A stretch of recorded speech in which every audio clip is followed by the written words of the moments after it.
just an opinion, as someone who's inside the system, what are the challenges that you face, and how do you, or what are some of the practical solutions to getting around some of those hurdles? Okay. So I teach 4th grade in a public school, and I'm fortunate in that I'm at a place that has a lot of technology, and it appreciates that movement in technology. I don't know that it always understands it, and typically I start back to school night off demonstrating the type of learning that I'm talking about, and I've done that. I've been teaching for 12 years. I started my first year doing that. I didn't have a big technology background at that point, but I did have a solid base in teaching and collaborative groups, and why we do groups and why you talk to each other. And so I actually always flip the table on my parents and have them do an activity that their kids would do, so that they can understand that their learning is enhanced by each other. And then as I learned more about technology and the proper way to use it in my mind, it backed off even more from what I was doing, and that kind of, that I would say, traditional perspective on teaching. I always wanted to be a student-centered classroom because I read the books and I knew that's an effective way of teaching, and I think that's my number one goal, is how do I teach in the most effective manner. And what I learned through my Masters of Learning Technologies is that technology is the best tool to do that, because you can do things with technology that you can't do with traditional style of books and learning, those types of things. For example, using a wiki or using some sort of online environment. I can literally be many places at once. I can check in on my kids who are online while I'm working with a group of kids in person, while I'm keeping an ear out for the kids who are working independently. And as we move into the whole maker movement, what I'm finding is that whole process of problem solving is just enhanced by this. It's empowering students because they are learning that they can do more. And I don't think that there's a parent that walks through my classroom who doesn't get that. Like, oh my goodness, 4th graders are doing this? Whether it's a virtual thing and they're teaching them how they built their digital portfolio, or if it's a physical thing where they're showing them how they designed and printed an insect, or how they rigged up a whole bunch of LEDs that showed where the founding padres of all the missions were, and then how they printed a box and hit switches on it. I mean, people loved that when we talked about that at ISTE, and we showed that. People thought that was amazing. Little kids could do that. Exactly. Why not? Why can't they do that? Exactly. And they shone when they did it. Like, they were the ones that just felt so proud of themselves, and they kept showing off what they did out in the hallway anytime somebody walked by. And I'll tell you, as a teacher, you can't have anything more engaging than a bright red button that does something. It's almost as simple as that, and the fact that the kids put the button in there and they knew how it worked and what it did, I think is just so much more powerful. Well, you mentioned the maker movement, which I always find an interesting phrase, because there's this what goes around comes around thing, and big hair and bell bottoms goes around again, and all these different things go around, and making has come back around, because that's how it always used to be. Mm-hmm. And I grew up as a 4-H'er, and the whole 4-H motto is learning by doing, and that's what this is. This is learning by doing. This is cementing concepts with physical objects, creating things with your hand, interacting, collaborating, communicating. And we kind of swung the other way for a really long time. And I teach community college, and I fight this every semester when I tell my students to collaborate. Right. Because they say, well, isn't that cheating? Right. And I just really have to break that whole mindset. And sometimes it's a little frustrating as a teacher, like, no, that's not cheating. It's okay. It's okay to communicate and collaborate. What's nice is teaching 4th graders, there's nothing to break. I'm not jaded yet. Right. But, it's interesting when I teach then my college students. They're the ones almost always are afraid of technology, and they always come in. It's surprising because the younger generation are supposed to come in feeling confident about this stuff, right? But that's not the case. Well, I think this happens early, because our experience through the summer with the boot camps, was that the younger kids broke more things. And I actually have a rule in my lab They saw the at magic the smoke university. frequently. And the rule is, if you've never broken anything, you probably don't belong in my lab because you probably didn't learn what you needed to learn.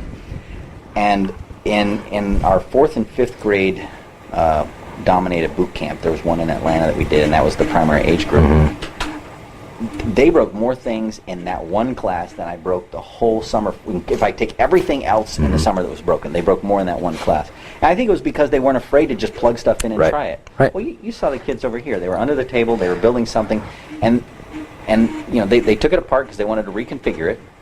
They plugged it back in. They did not bother to check what order it was plugged in, and it got really hot. Right. And they're like, "Ooh, that got really hot. I wonder why that happened." Right.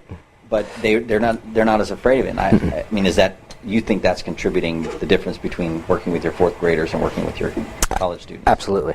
That, and I think that college students, by the time you are 20, 21, you've had experiences where you were told a particular way how to do something, especially in technology. And if you didn't do it that way, it didn't work right at the end, therefore you failed. And I think that's how they feel, even though if they think about it and how they learned Facebook and Twitter and whatever, like Snapchat, whatever else that they're into, they just picked it up and they went with it and they figured it out. And there is a learning curve and there is a moment where you're uncomfortable with it, but I don't know if it's peer pressure or what with social media, but kids get into that stuff.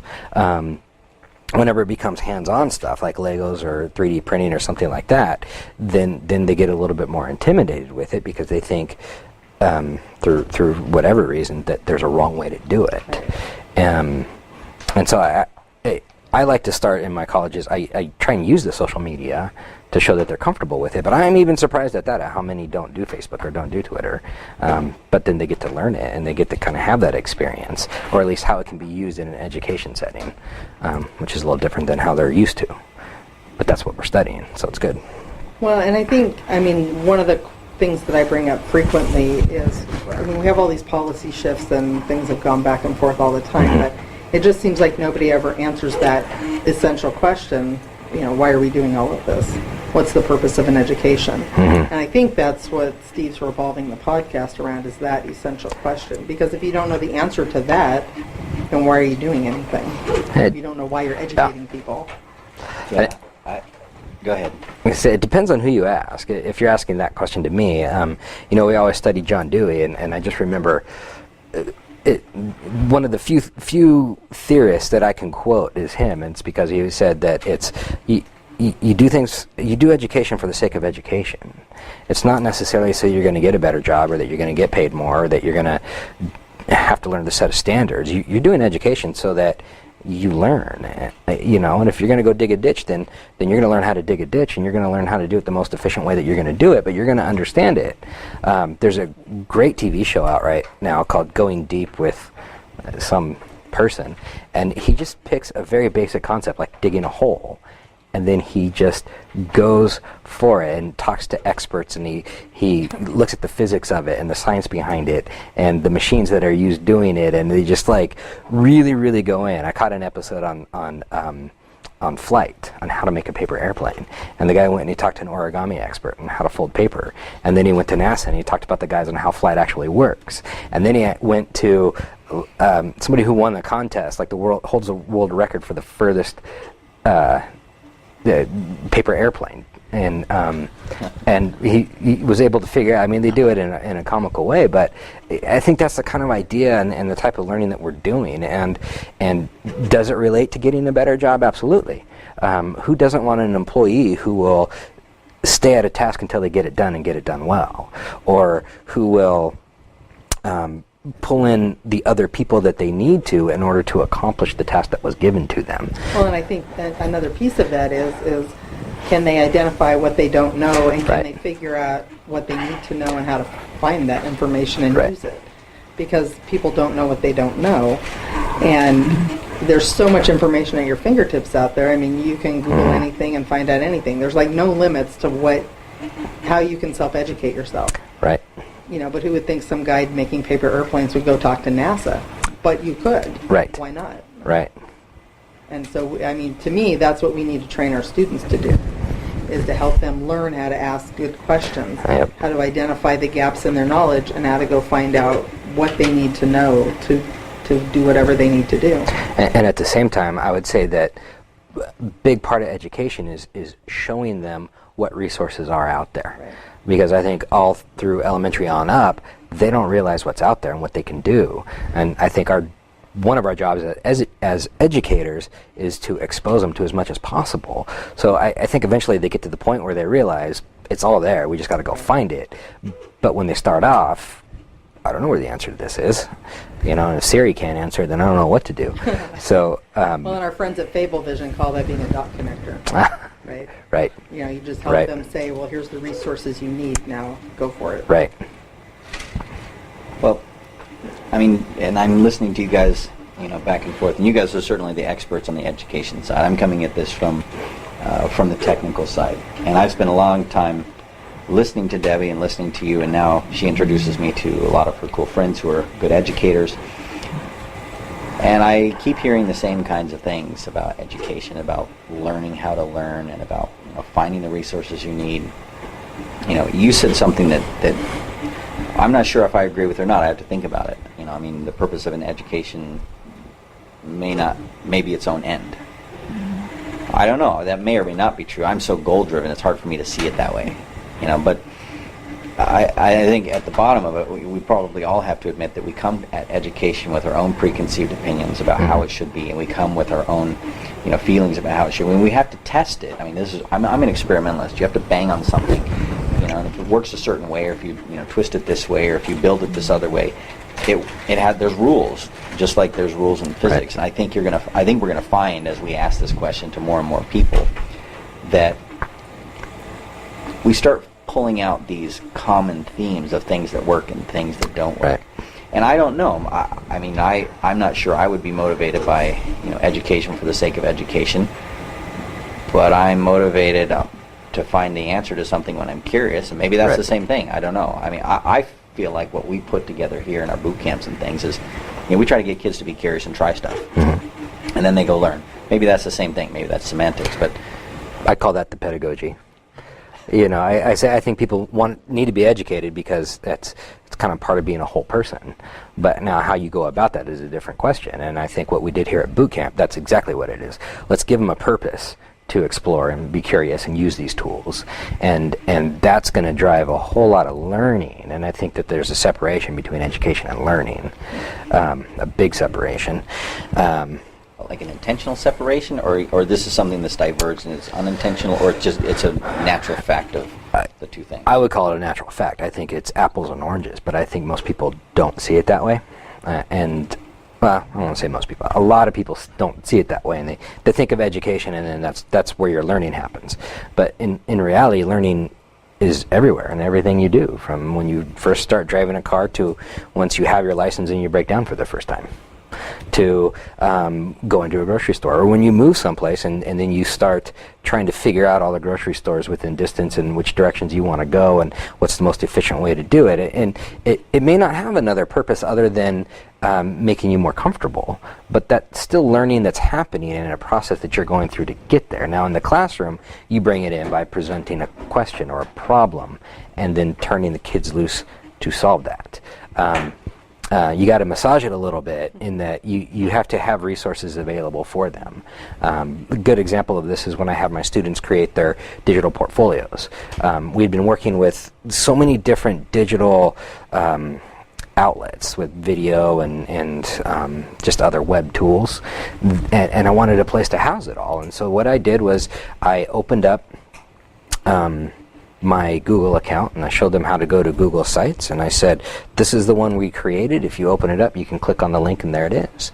I said, your job is to create a web page with your name on it, have an introduction paragraph about yourself, and then start inputting your work. And I listed the work that I wanted them to put in there. And I said, and if you get stuck, here are a couple websites that you can go look at. Go. And that was it. It took me about 5 minutes to give them the initial directions. I said go, and within 10 minutes I had 90% of them that had a page already created, and they were inputting, they were talking to each other and helping them if one got stuck.